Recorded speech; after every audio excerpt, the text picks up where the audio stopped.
Thank you very much, Foreign Minister Kishida. I really appreciate very, very much your welcome. It's great to see you again so soon. We've been spending enough time together that I think we're getting to the point where we can almost finish each other's sentences. I appreciate the depth of the discussions that we've had, most recently in London, where we were able to lay some of the foundation for the discussions here today. And today, as you have just announced to everybody, we've really covered a very broad number of subjects. It's fair to say that through the decades of our alliance, the United States and Japan, our countries have really thrived together. And not only have we thrived individually together, but we have been able to be the cornerstone of peace and security within this region. And I think it's fair to say that you are confident, as I am, that we're going to be able to build this relationship to be even stronger in the days and years ahead. I briefed Foreign Minister Kishida on my meetings in Beijing yesterday, and before that in Seoul on Friday. And I told Foreign Minister Kishida that the goal of both China and the Republic of Korea is the denuclearization of North Korea. And that was strongly reaffirmed by my counterparts in Beijing yesterday. We are committed to take action together. We, Japan, the United States, and the other countries that I have met with in the last 2 days are committed to make that goal of denuclearization a reality. I also confirmed to the Foreign Minister that the U.S.-Japan alliance has really never been stronger than it is today, and that the U.S. is fully committed to the defense of Japan. We agreed to have further dialogue at a high level over the course of these next days with respect to the steps that we can all take together in order to try to guarantee a peaceful resolution, which is our first priority. The biggest priority is a peaceful resolution to the issues of North Korea. The Foreign Minister and I also discussed, as he said, the base alignment issue, which has been a difficult issue, but one that both sides have worked effectively and I think in good faith. The Foreign Minister and I are confident that we can and will keep making good progress on Okinawa, including moving towards the construction of the Futenma replacement facility. And I want to thank Prime Minister Abe and I want to thank the Foreign Minister for their diligent efforts to try to follow through on this. And I think both sides need to fulfill their parts of the bargain, and we will. In our discussion, I reiterated the principles that govern our consideration of the long-standing policy on the Senkaku Islands.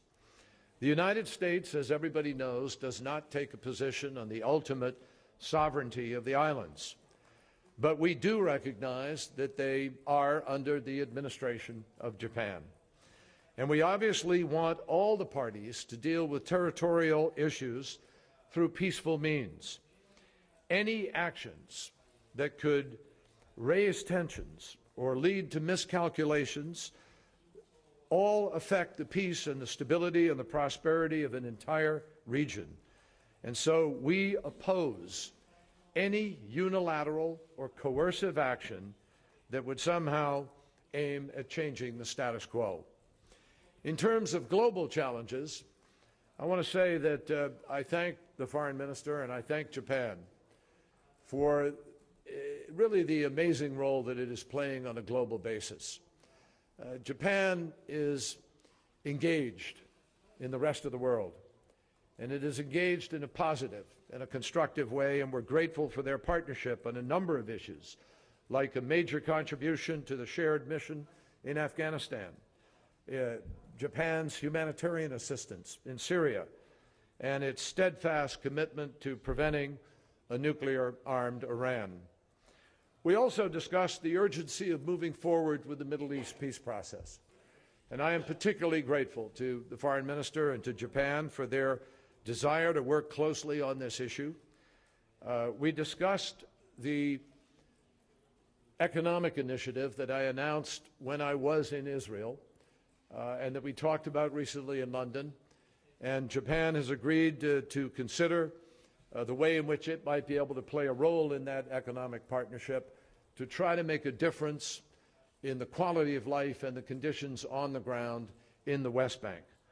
The Foreign Minister told me that he intends to be deeply involved in the international framework surrounding this process, and the United States certainly appreciates and welcomes Japan's participation and partnership.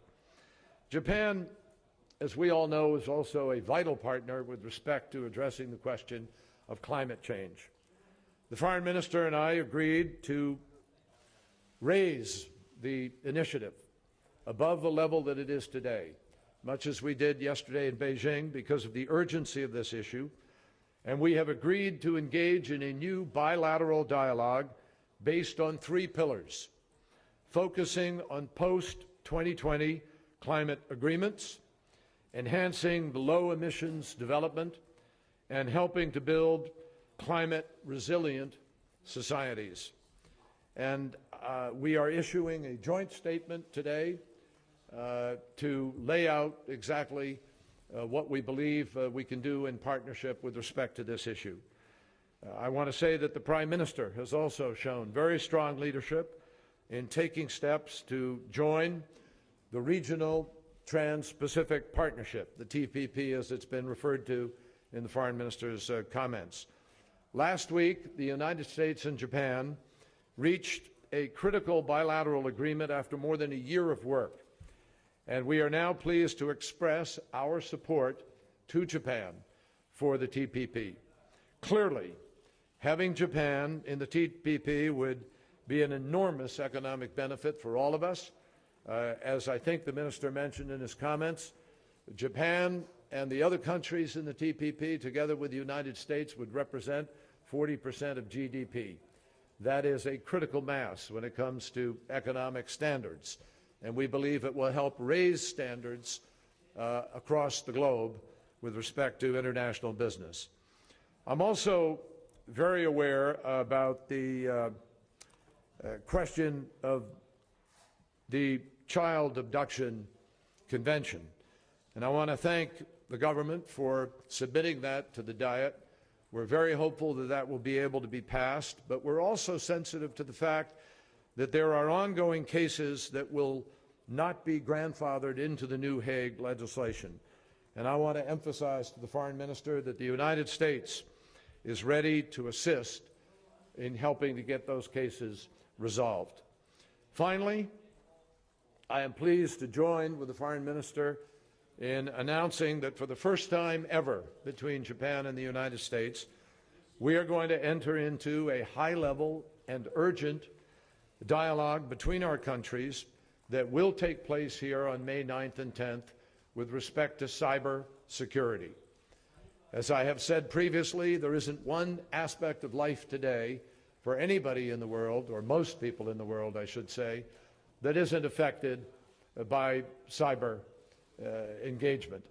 And whether it's public transportation, air traffic systems, buses, trains, or water systems, or security systems, communications, particularly banking and financial transactions, every aspect of life is affected by this.